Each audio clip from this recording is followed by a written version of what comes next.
We're not here to make up the numbers, we're here to compete as well. This squad, with the power they have on their day, they can do anything they want.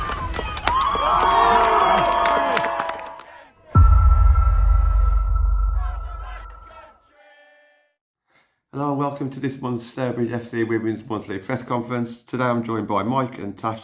How are you both? Mike, good. I'm good. Yeah, good, thank you. Yeah. Good stuff. I think you are as well. Yeah, very well, thank you. Very well. Mike, a successful first month of 2024 with that win over Fylde. How important was that win in the battle for Tier 3 safety? Yeah, good side. Fylde really good. They were drawing at half time, I think, with Newcastle on Sunday. So I think anybody who looks at the league table will potentially say that maybe it was closer than it should have been. But for everybody who knows the league and knows, you know, that Fylde squad, I don't think they are any mugs at all. They've drawn 2-2 with Feds, Albion, I think Halifax too. So, you know, they are absolutely no mugs at all. That's a brilliant 3 points. And you certainly saw in the last, 10 minutes of the game the pressure they put us under, what kind of side they are. The moment you bring a team into the conversation about relegation, and the relegation conversations are starting to get very, very serious, there's an even bigger level of emotion there, and there's a lot of pride at that club too. Fylde were top or second, I believe, in the season that got cut short because of COVID. They were, after 8 games, them and Huddersfield, ironically, were the top 2. So this is a proud football club, and they came here, and that was a big 3 points. Jess Lowe scored in that game and also scored several goals for our reserve team this month too. Did you realise she was going to adapt to Tier life so well, coming from Leafield in the summer? Yeah, I think she'd be the first to tell you that she had a lot to learn, and I think by the time we got 2 or 3 months into the season, the culture shock had fully hit, and we had to have some good conversations with her. But I think that's part of Jess's success was her humility when we had those conversations. She is a very talented footballer, a very talented player. Cracking Tier 4 habits and turning players into Tier 3 players is a massive part of what we've had to do this season. Cracking Tier 4 mentalities and turning them into Tier 3 mentalities has also been part of the process for players and staff. And I know we're coming on to later about kind of how things have had to change, but I am really proud of Jess. She could have gone one of 2 ways probably a few months ago, and because she took information on board, she's done superbly. And I spoke to her on Sunday after the game for the reserves, and she said that probably as she's got older, she's got more coachable. I think she would be the first person to tell you that at times she struggled to take information on board as a younger player, but I think now at the tender age of, I hope I get this right, 29. She's taken on information well, and you are seeing it with her football and the goals she's scoring for the club. What positives can you take away from the 2-0 defeat against Derby? There were plenty. I think if you look at the stats, we had 12 shots, they had 7 or 8 with the same amount of shots on target. They were just more clinical on the day. I think that was the be-all and end-all. But I think if you look at where we were 6 months ago, I think it's a very different game of football. I would say that the game plan we executed worked brilliantly. Well, like I said, we just weren't clinical enough. We had players missing, we gave players opportunities, and I think to still walk away from that game feeling like we'd done as well as we did was phenomenal. I think the amount of time we're having between games is difficult, especially when you're trying to gel new faces. The girls are doing the best they can with that, but it's very difficult to do so when you haven't got a pre-season. But I think that's what's so remarkable about how well we've done, is with all these changes, we've still managed to get 15 points on the board and still managed to settle things as well as we have. And I think the nice part is I think we're all disappointed to lose 2-0 to Derby, which I think is a massive mentality shift. I think, we'd have taken, in the early part of the season, we'd have taken a good performance and a realistic result. And now we wanted to win. We wanted to get the points on the board. And if we had win, we would have been 4th, 5th, potentially above Wolves and knocking on the door of, a really strong finish to the season. And I think that shows how far we've come and maybe some of the expectations we've created for ourselves. So, pleased with a lot of stuff. Wish we would have got something from the game. Tash, congratulations on the amount of money and awareness you've raised this month for the Maddie Cusack Foundation. Are you okay to give us a few words on this? I think obviously sort of daily on Twitter, I'm sort of on there, you've probably seen just terrorising Twitter, just constantly on your feed. But I think for me it's incredibly important that we keep driving the focus of the Maddie Cusack Foundation. We're lucky that we're able to welcome the family this Sunday. I think for me it essentially boils down to the fact that there's more important things to football, and football is a not so beautiful game a lot of the time. I think I've seen that as a player, and I've been in situations where football is actually supposed to be your escape, and it isn't that at times. So for me, for us to sort of drive that fundraising this month has been something that we are really proud of. We're doing pretty well. It's been tough for us, but nothing will ever compare to what the family is going through. So if we can do just our bit, just by walking a little bit more than normal, then that's something that we're happy to do. No amount of money is going to change effectively the situation. However, it will definitely continue a legacy that needs to be continued through the foundation. You came in over the summer with a fantastic reputation. Initially, the most spoken phrase was Tash knows Tier 3. Was there anything you saw at this club when you first joined and thought we need to change this? If so, what? There was, yeah. I'm going to be completely honest. When I first came, I was impressed with the level of certain players. I thought there were some players. I spoke to Mike and Andy at the time and said, I don't know how you've kept her under wraps, because if any club had known about her, and the person I was on about was Zoe Clark. I don't know how on God's green earth she was kept under wraps, but she was. And I think just the togetherness of the club was really nice to see. However, I think there needed to be a culture change, and that's not disrespecting the previous culture. It's just that Tier 3 is a huge ask and a huge change, especially given the fact that we've got a full-time team that now play in the league. You've got hybrid with Forest. You've got Stoke that are pumping money into it. So we had to make changes. A lot of that was based on professionalism, and having been at this level for a long time, I knew the changes that I wanted, but it was difficult. I was asking for X, Y, and Z, and Mike at the time was like, we just need to take it one step at a time, and he was completely right. But we've managed to make a lot of changes now, and we just asked for standards. We asked for we asked for the application to be top drawer every week, and I think that's ultimately what will keep us in this league. We can talk about talented players all day, and we've brought in a ruck of them. But I think the big thing for me and Mike is attitude. You cannot teach attitude. You can support talent. You can nurture that. You can make it better with the likes of great coaches like Mike, Dave, everyone that we have, Harry in the pathway, and everyone else. However, you can't really change someone's attitude and application. That is something that you can support with, but you can't change it. If they're not the right person for the club, then ultimately it doesn't matter how talented they are. We want the right people here, and when we've got the right people, we breed results like we have been doing. So that was ultimately what I was here for, and sort of they were the big changes that I wanted to make within the management team. Tash, as the fans and the players have got to know you, we hear a lot more about you get complimented a lot by your people skills around the players. Would I be right in saying that this is one of your strengths as a coach? It's probably the only strength, to be quite honest with you. It's not much else. No, so I'm relatively new on my coaching journey. I use Mike now as someone that I look up to get coaching ideas from, things like that. I'm quite lucky that I know the game. I don't know the game perfectly, that's why I lean on Mike as much as I do in relation to coaching. But what I do know is players, and I know them, I know people, and what gets the best out of them. What doesn't get the best out of players is constant pressure, but sometimes there's a line where we have to go, actually, this isn't acceptable, and it's about how to deal with those players. There's going to be players that don't play week in, week out, and that's really difficult. I've been there, I've done it, it's tough.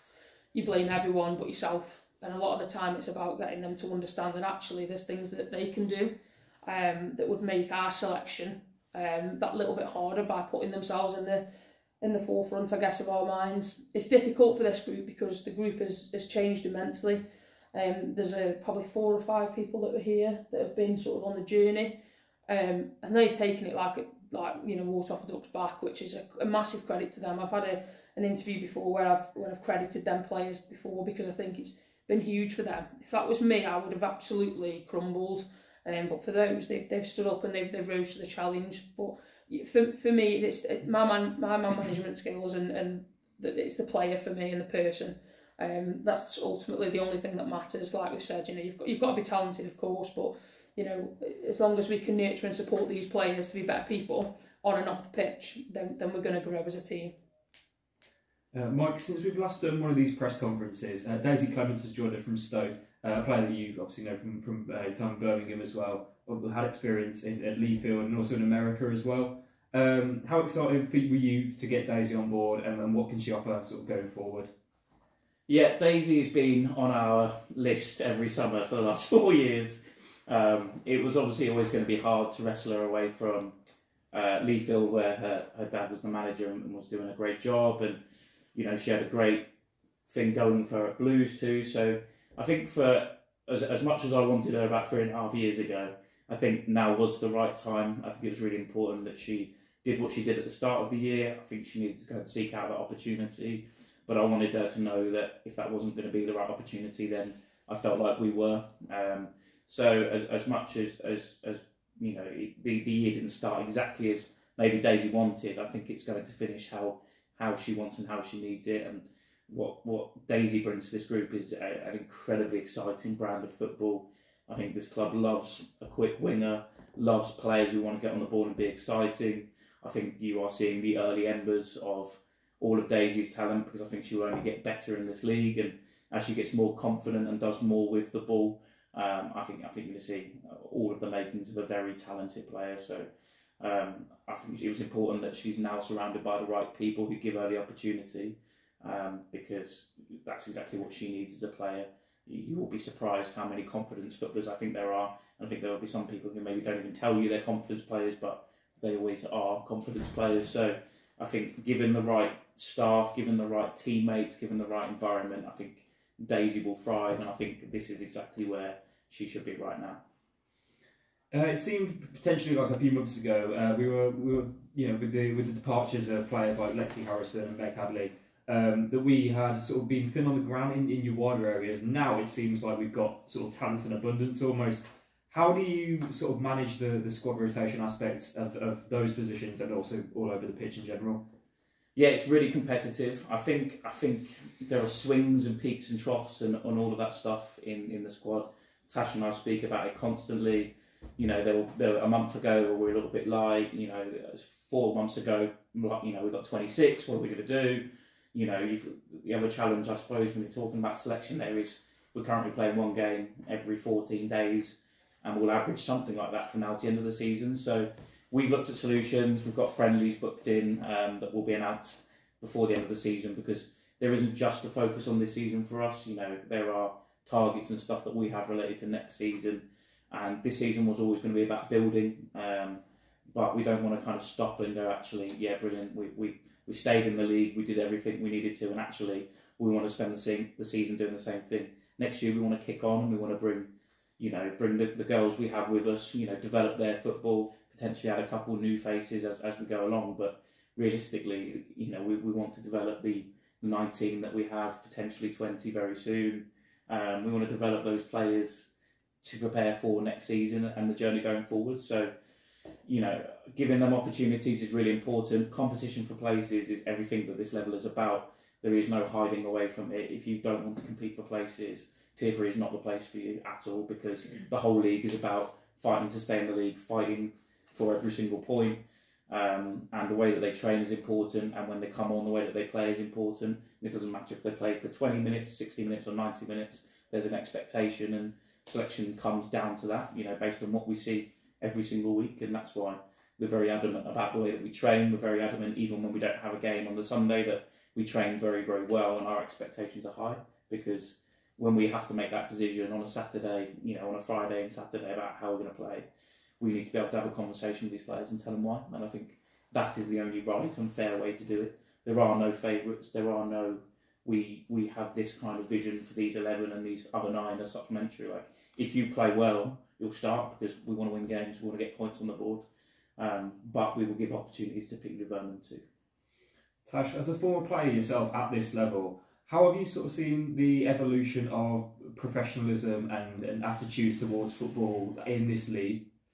I think I spoke about this with my partner actually. You know, we say that I've been at this level. I haven't. You know, this is a different level. I never played at this level. I don't know whether you guys watched me play, but Mike knew what I was about. It was all about getting the ball. I had good vision. I could pass a ball. I didn't move very much. You won't catch me in this league because I'd get caught out. So I haven't actually played this level, but I understand the movements and how things have drastically improved. So I think for me, it's about adopting the fact that things have changed. What I know from the league is it's a tough league and it always will be. To get in this league is really difficult. To get out of this league and go up the league is difficult as well. So I think ultimately for the girls, it's about bringing, I guess, my experience of what the league is or what it was, and help us move and revolutionise the fact that we've got to move forward.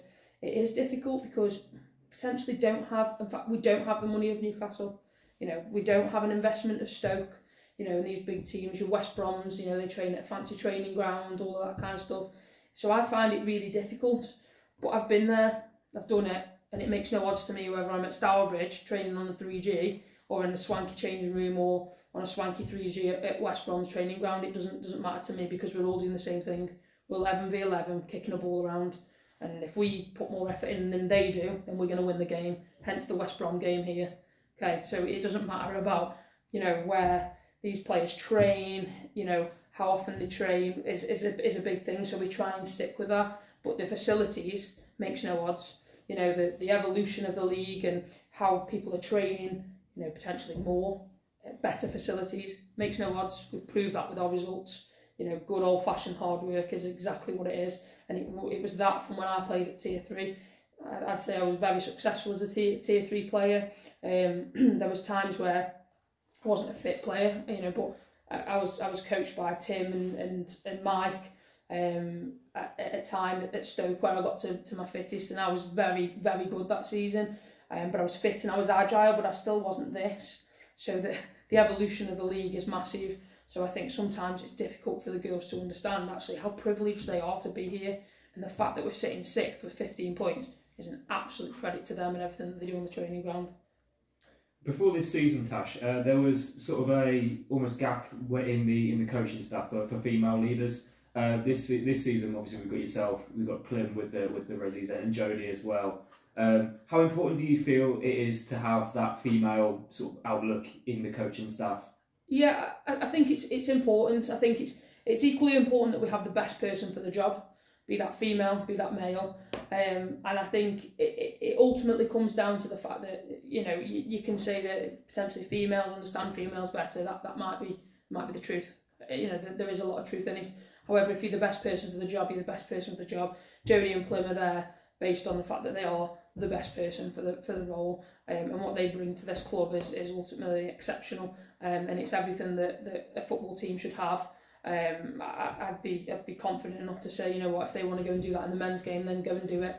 We talk about female game, men's game, you know, it's the same game. However, it's with the comments that have gone out on Twitter recently through a certain person, there's always going to be that sort of, you know, are they the right person for the job or are they just female? That's nothing to do with that here. The reason these people are in these roles, especially those two, is because they're good enough to be there, and they excel in what they do. People trust them, and I'm not saying that players don't trust male coaches, but sometimes it's a bit of comfort. The women's game is very emotionally charged, so sometimes, and there's no disrespect to males, they don't really know how to deal with that emotion. Whereas as a female, and especially one that's played the game, I get it. And I see things that I've potentially done, or a situation in training where I've gone, that's like me, what I used to do. What did I need back then? And I couldn't go to my gaffer and go, actually, I'm this and this, or this has gone on at home, because they just wouldn't have got it. So you've just got to have the right person for the job, and essentially those are female, just because I think emotionally it's a little bit more I guess, connected with female football. Mike, our latest signing, Erin Griffiths, obviously joining us from Wolves. What are both your short and long-term hopes for Erin? Yeah, so very excited to have Erin around. She has been phenomenal for the academy. She was our first ever England Colleges footballer, so she was selected to play for the England Colleges squad, which was a massive step for the club. You know, we'd only set up the academy a few years ago, so to have so much success already was brilliant. And I loved working with Erin at the academy. Brilliant attitude, was juggling, you know, ourselves and Wolves at the time, and it was difficult for her because you've got two sets of teams there that want Erin's best all the time. To have her here is a privilege. She will play before the end of this season. You will see her play first team football without a shadow of a doubt, because that's what she needs and that's what she's here for. She will be involved with the first team in pre-season without a shadow of a doubt. And then it's her own fate. You know, like we said to you, I'm not going to give people opportunities they don't deserve. Erin deserves an opportunity this season. She will have opportunities throughout pre-season, and if she is one of the best players in pre-season, she'll start for us next year. There is no favouritism. There's no set ideas on what we do or who is playing. It's very much who's going to go out there and win us this game of football. And Erin will get every single opportunity, and she is a very young footballer still. And she'll walk into next season at 18 years old at Tier 3. And, you know, she will, without a shadow of a doubt, contribute to this football club for years. She's in a brilliant position now where she's playing 90 minutes consistently for our reserves, and will get everything she needs from that. But she will play football for the first team of this club, and we're already starting to see her relax into training. I'm sure you can imagine, as an 18-year-old, it is very difficult stepping into a Tier 3 environment, but thankfully, we've got great staff, great players who I think do an amazing job of welcoming players into the group, and we're already starting to see some of Erin's best, and long may it continue. And if she carries on training and playing the way she is, then she will be a very exciting footballer. Over the past few months, Mike, we've seen a couple of new coaching recruits. Obviously, David Healy joining the first team, and also Ryan Madsen doing the under-16s alongside our development team now. What are your sort of thoughts on those two appointments? Yeah, I think there's a massive bigger picture, because I think with all the transitions you've seen as a staff, as a playing group, I think we kind of need to acknowledge the amount of shift that's gone on with the staff, and there's a similar amount of success that's gone on there. You know, I don't think for a second you could question the job that Harry or Dan or Ken or any of the staff are doing.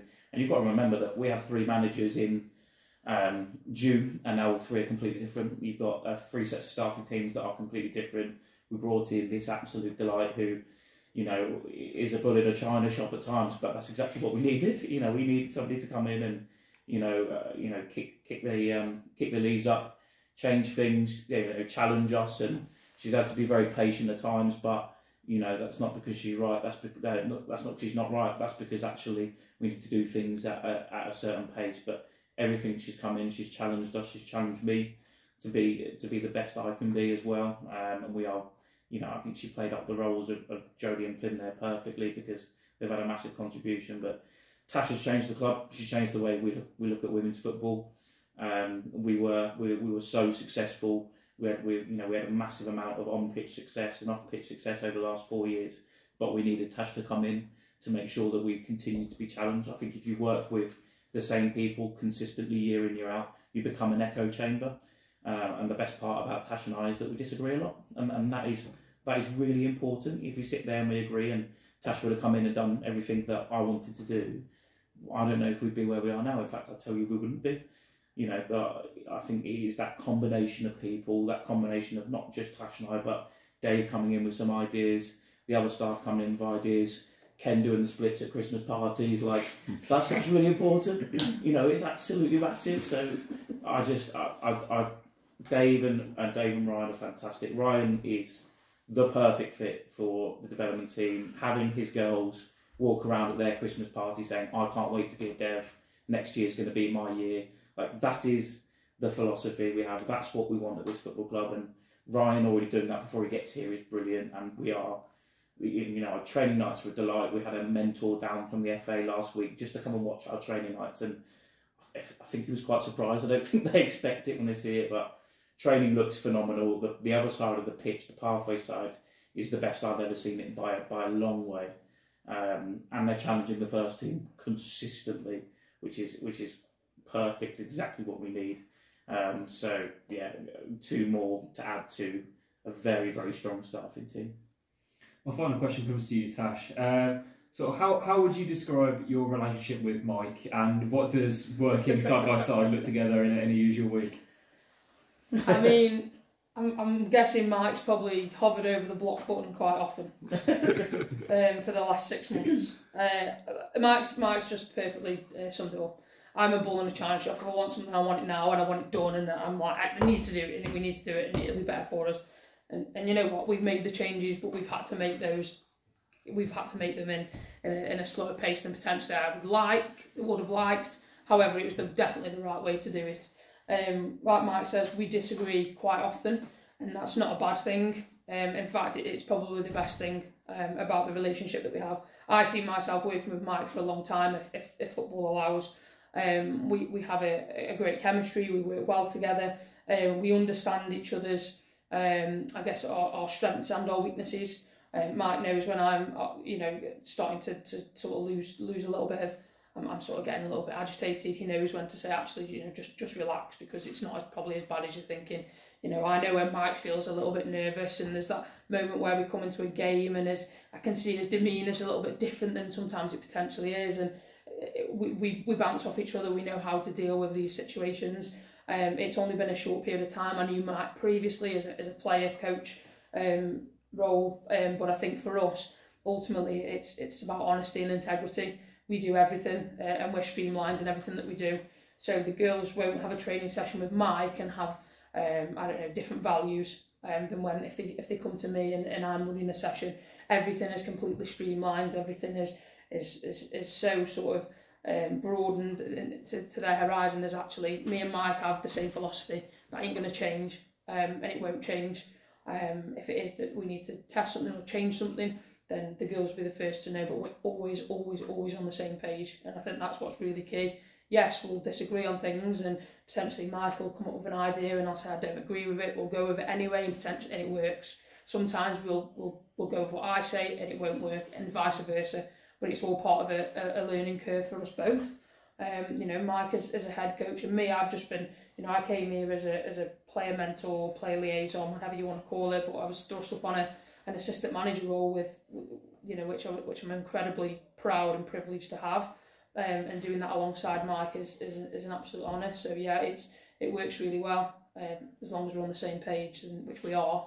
As long as the girls know that, then we'll keep moving forward. Absolutely. Good evening. Mike, last time we played Halifax, we walked away disappointed with the draw, conceding a late equaliser. Would you be happy with the draw this time round? We're not very good at anything, reacting to anything other than a win. I think Derby's probably a testament, and even if we'd have drawn the game, I think we'd have probably walked away and gone, we'd have enough chances to do more there. So I think part of what makes us very good as a team is that regardless of what badge is on the other side of the pitch, regardless of what name is on the other side of the pitch, we just don't like dropping points. But it's just not very us. We certainly do not like dropping points at home. I think there was a very bitter reaction to the Derby loss here. I think there was a lot of change that happened after the Derby loss here, and we just don't like dropping points here. It will be a brilliant game of football. They're a very good side. Rob absolutely deserves massive credit. The investment from Halifax this year has been huge.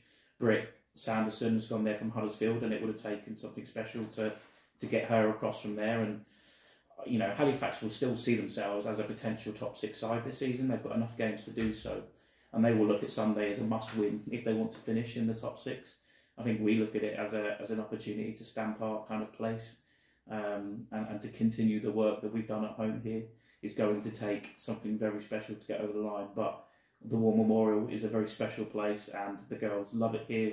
The crowd is superb. The occasion is set up. There's all sorts going on Sundays. We welcome, Maddie's family and other people from all around the area, and we hope people come and join us, because it's going to be a massive game, and the fans will contribute enormously. But make no mistakes, they're a very good side, and we'll be very, very happy with the 3 points.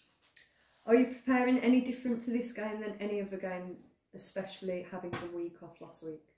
Absolutely not. No. We've done the things the same way for the last 5-6 years. We've never ever trained enormously differently, regardless of the opposition. We've changed tactics, we've changed approach to the game, we've changed personnel. But what we do every week, because I think over the last 4 years, every point has mattered every single week. I don't think that's any different this year. I think there are games which we are targeting more than others. But actually our mentality doesn't change, our training sessions don't change. And I think that's why we're capable of upsets in big games, because we approach them exactly the same way. I think that's important for the girls too, that they have that consistency of approach, that consistency from Tash and I. I think we voice disappointment sometimes. I think we praise them when it's due, but I don't think we ever change mentality, attitude, anything like that, because I think that is the last thing we need to do. We'll train hard this week. We've worked on them, we've worked on Derby, we've worked on us, and we'll do more work this week to get that right, and just come here and do everything we can to get the best possible result. And I think every result is possible on Sunday, but it's the War Memorial and we will do our very best. We seem to be in a good position lately with lack of injuries and players' ability. How are the players at the moment? Are they enlightening differently to minimise the risk of injuries? No, I think probably what you're seeing is our depth shining through a little bit. I think what you're seeing is that we've got a bit of a managed schedule. Certainly, if we were playing every single week, we may be experiencing some of the challenges that other teams in our league were facing. We do a lot of work on physical ability with the girls and fitness and S&C stuff. So credit to Rich and Jack and Izzy when she was here, and all of the staff who've worked on the girls, because you know a lot of work goes into injury prevention and all of that kind of stuff. They train very hard, but we've been very conscious of managing their schedule, managing them psychologically. I don't think you can ignore stress as a factor, and we do a lot of work. Tash, particularly on Thursday nights, on welfare and mentality, I think, which is really, really important. I think their attitude, the girls' attitude to themselves has been great. And I think because we've been able to rotate, and give players opportunities this season, we've taken some of that physical burden off. And I think this is probably the first season in 4 years where we won't play 41 games, so I think that's had a toll. But don't underestimate this league. It could happen any time. You could pick up 3 injuries very quickly and all of a sudden it's a very different conversation. And that's why we have 19, 20 players in the squad and a reserve team that's thriving, because things change quickly. We've got the rub of the green right now, but how that looks after, Halifax, then Stoke 7 days after, and then Wolves 10 days after that, and then Newcastle a week after that, or whatever it is, that's a changing landscape, and we need 20 players to get through those games. Tash, a question for you. We still have 6 more games this season in front of your home crowd, 5 of which are against the top 5 teams in the league. How important will the fans be in picking up the points for these 5 teams? Yeah, I love being here. I can't tell you how much I love it. It just makes a huge difference. Like Mike says, when we're at home, it's special, it's different. The crowd really do. They potentially have won us points without even realising it this year. The West Brom game, I think the crowd were absolutely sensational. They pushed us along in that game. The Stoke game where we got the equaliser in the last minute. This crowd is magic, and it's an absolute pleasure to stand as close as we do to them, because it really gives you you feel the emotion from them, and I think that's really great. You've got Anthony that sings his songs, and it just drives players. For me, I think, like Mike's alluded to it already, we don't like losing here, we don't like dropping points here. We see it as our house, and we keep our house in order, and actually when people come here, we want them to come here and fear being here, and by doing that, what sort of helps that is definitely the crowd. No matter what day, midweek or the weather, whatever it is, there's something special about being here, and I think that's ultimately what does drive the girls forward. Yes, me and Mike can rally the girls up before the game, half time on the sideline, but actually when you hear people shouting your name and really sort of driving you forward when you're just through on goal, that's a special moment for people, and the celebrations prove that as well. When we celebrate a goal, the girls utilise the crowd, and they use the crowd really well, and the crowd love when we score goals. I love it. I think it's absolutely brilliant. And if I was a player playing here, it would absolutely ruin my entire game. Just essentially because it would be constantly on my mind, and Anthony screaming and singing. I'd be like, oh my God, what am I going to do now? Do you know what I mean? It really puts the pressure on. The crowd getting behind a team, it puts the pressure on. So it's a wonderful place to be when you're the home side. And you know, yes, it'll be difficult, and we're not going to sit here and say it's going to be an easy ride and we're going to pick points off the top 4, top 5. But what we'll say is we'll give a good account of ourselves, and I definitely back us here more than I would away from home. Absolutely. Aspirations for the remainder of the season? I think it's nice being asked that question again, and I'll tell you why. Because I think our aspirations were really clear at the start of the season about surviving, about staying in this league. You know, I think some people use the word miracle. It would be a miracle to stay in this league. I don't want to ever lose sight of that, because I think to kind of say, oh, we now, you know, yes, there's different aspirations now, but I think it's so important that we acknowledge that in December we'd almost basically met our target, you know, and no, we're not clear, no, we're not completely safe, and we will never ever believe that until it is mathematically impossible, like Tash has said before. But it's nice to hear the aspirations question again, because that probably means that people believe kind of what we believe, which is we're 80% of the way there. I don't think we can do anything other than look one game at a time. I think it would be, I think it's difficult in this league when so much is changing and so much is going on. We don't know what's going to happen with Fylde under new management. Huddersfield have had a small resurgence recently. You know, they had a great result recently against was it Stoke? Yeah, Stoke. Yeah. You know, and Stoke then have taken points off Wolves and could have taken off all 3. So the league's crazy. We've got to be one game at a time. There's lots of different narratives for lots of different games. We can't talk to you about Newcastle at home yet because we're not thinking about it. Yes, it's in the back of our minds, but we're all eyes on Halifax, maybe a little bit of an eye on Stoke. Certainly not having a conversation about Huddersfield on the 5th of May yet. So, you know, it's very difficult to say. We're gonna work really hard. We're gonna fight for points in every game possible. We'll see where we land. You know, hopefully we've done plenty enough already to talk about secured status. But I just, for me, I can't see past a week-on-week stuff at the moment. Would I love to say top 6? Yes. Would I love us to finish in the top 6? Yes. This league is incredibly difficult. It takes somebody who is a real quality side just to win 2 or 3 on the trot, and all of a sudden they're 5th or they're 6th, and it's a very different league table. But I love that we're talking about aspirations again.